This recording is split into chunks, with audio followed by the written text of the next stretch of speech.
पुनर्मिलन 2021 इतना बड़ा कार्यक्रम बन गया है कि उसको हम कड़ी दर कड़ी आपके सामने ला रहे हैं। उसी की एक कड़ी आज हम जोड़ रहे हैं श्री आरपी सिंह को। आरपी सिंह जी के बारे में मैं जितना जानता हूँ, ये कासगंज के डीएम रहे हैं। वहाँ के बाद आज इनसे पुनर्मिलन के संदर्भ में मिलना हो रहा है और काफ़ी लंबा 40 साल मिले हम लोगों को हो गया। तो इसलिए मैं इनसे खुद कहूँगा कि अपना नाम के साथ पूरा परिचय बताएं, क्योंकि सब मित्र रहे हैं, सब कुछ रहे, कि बहुत समय का गैप हो गया है। तो ये आपको बताते हैं कि अभी वर्तमान में ये क्या है। मैं केवल वहाँ से जानता हूँ कि ये जब कासगंज के डीएम थे तब से जानता हूँ। आज अपडेट इनका मैं ले रहा हूँ पुनर्मिलन 2021 के संदर्भ में। 1980-81 में रणबीर रंजन इंटर कॉलेज गौरीगंज से हाई स्कूल पास करने के बाद श्री हनुमंत इंटर कॉलेज धम्मौर में पढ़ने का अवसर मिला। उस समय प्राक दिन छात्रावास था, छात्रावास में रहने का मौका मिला। 81 में इंटर पास आउट होने के बाद हम लोग इलाहाबाद चले गए। इलाहाबाद से पोस्ट ग्रेजुएशन करते करते पीसीएस में 1986 में सिलेक्शन हो गया। एक लंबी यात्रा करने के बाद 2006 में आईएएस अवार्ड हुआ और आईएएस के रूप में, जो आईएएस की सबसे चार्मिंग पोस्ट मानी जाती है, डिस्ट्रिक्ट मजिस्ट्रेट, मुझे मैनपुरी और कास इनका डिस्ट्रिक्ट मजिस्ट्रेट रहने का सुअवसर प्राप्त हुआ। कासगंज 2 साल डीएम रहने के बाद फरवरी 2019 में मुझे शासन में स्पेशल सेक्रेटरी होम के पद पर स्थानांतरण हुआ। तब से मैं अनवरत स्पेशल सेक्रेटरी होम के रूप में कार्य कर रहा हूँ। स्पेशल सेक्रेटरी होम के रूप में मेरे पास जो मुख्य कार्य हैं उनमें मानवाधिकार, स्टेट से रिलेटेड मानवाधिकार और नेशनल से रिलेटेड मानवाधिकार, यानी HSRC और NHRC दोनों का कार्य में देखता हूँ। इसके अलावा हमारे पास पुलिस 2 है। पुलिस 2 में पूरे प्रदेश की PSC, डायल 100 जो अब 112 हो गया। इसके अलावा सिक्योरिटी, कोर्ट की सिक्योरिटी, संस्थान की सिक्योरिटी, ये सारी चीज़ें इसमें आती हैं। और पूरे प्रदेश की ट्रैफिक व्यवस्था ये पुलिस 2 में आती है। पुलिस 4 के रूप में मेरे पास लखनऊ मंडल, कानपुर मंडल, झांसी मंडल और अयोध्या मंडल का लाइन आर्डर है कि ये 20 जनपद है। 20 जनपदों का लाइन आर्डर मैं देखता हूँ।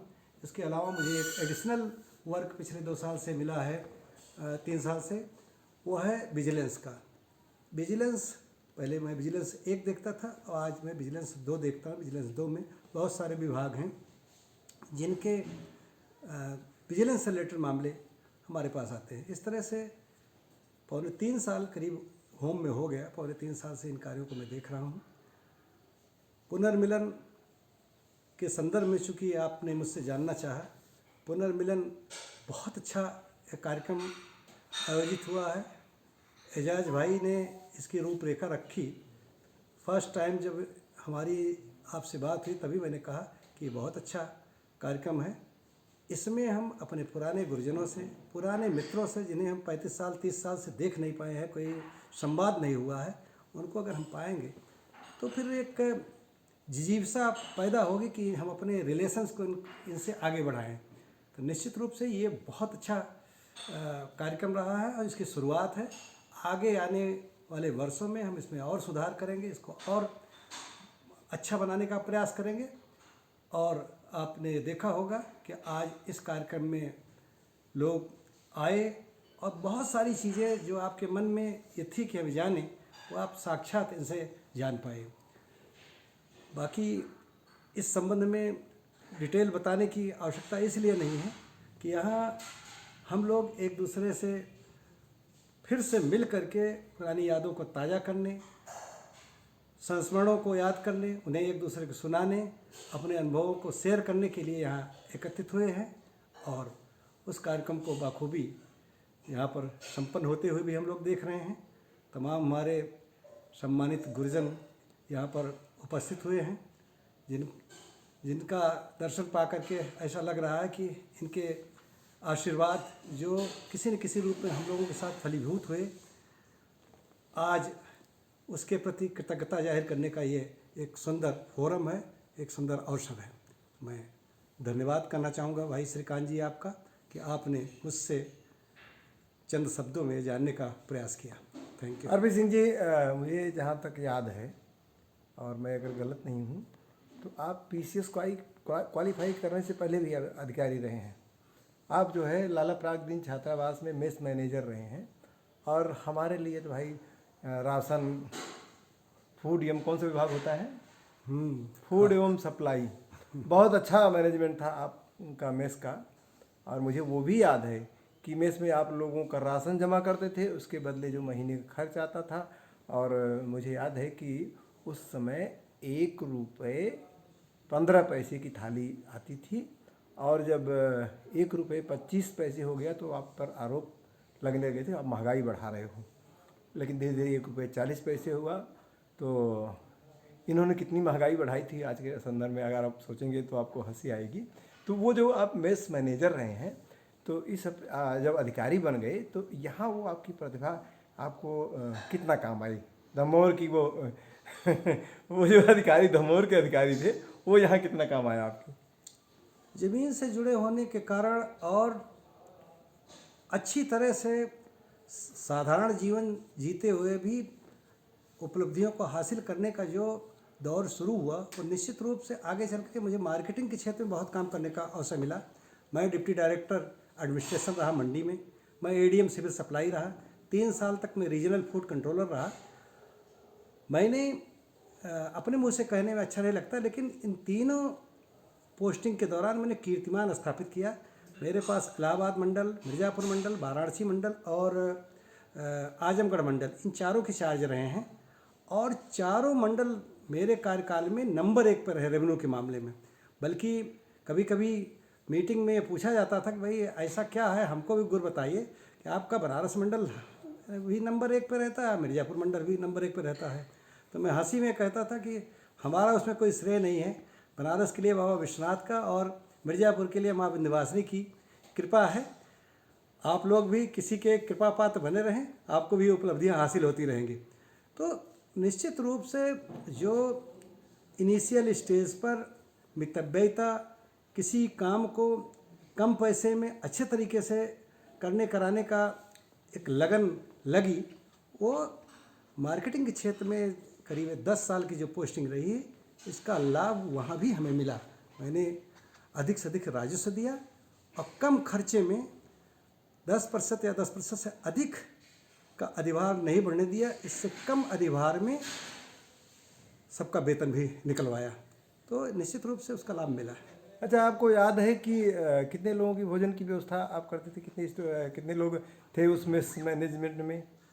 बहुत पुरानी बातें हो गई, एग्जैक्ट तो नहीं बताया जा सकता, लेकिन एक हॉस्टल की अगर खाली हम बात करें प्रागदीन में, तो हमारा अंदाज है खाली एक हॉस्टल में 60-70 बच्चे हुआ करते थे। मुझे 1 साल तक उसका अध्यक्ष बनाया गया था। हमारा काम था कि 4 बजे रात में उठ करके मैं सीटी बजाता था, फिर सब बच्चे इकट्ठे होते थे, फिर उनकी प्रार्थना होती थी। तो इतना अभ्यास हो गया था और इतना मुझे उसका उत्सुकता रहती थी कि 4 बजने के लिए हमें कभी अलार्म का इंतजार नहीं करना पड़ता था। 4 बजे अपने आप आँख खुल जाती थी और निकल करके मैं सीटी बजाता था। बच्चे ऊँघते हुए, आँख पोंछते हुए आ करके लाइन में खड़े होते थे, प्रार्थना होती थी। डर भी इतना था कि कोई अगर सोता हुआ मिल जाएगा तो ये शिकायत आज तो हमारे बीच में नहीं रहे। स्वर्गीय श्री वंशराज सिंह जी जो उस समय प्राचार्य हुआ करते थे, उनके संज्ञान में जाएगी और फिर हम लोग दंडित होंगे।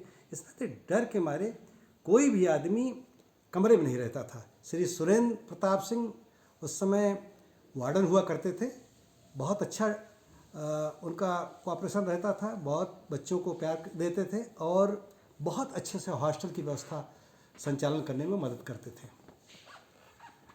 देखिए, मैंने ये सवाल क्यों पूछा इनसे, इन्होंने 70 बताया, मेरा अंदाज़ा है कि कुल 75 लोग थे। और मैं आपको ये भी बता दूं कि वो 75 लोग, जो 75 मेंबर थे उस मेस के, वो उत्तर प्रदेश के 75 जिलों के समान थे।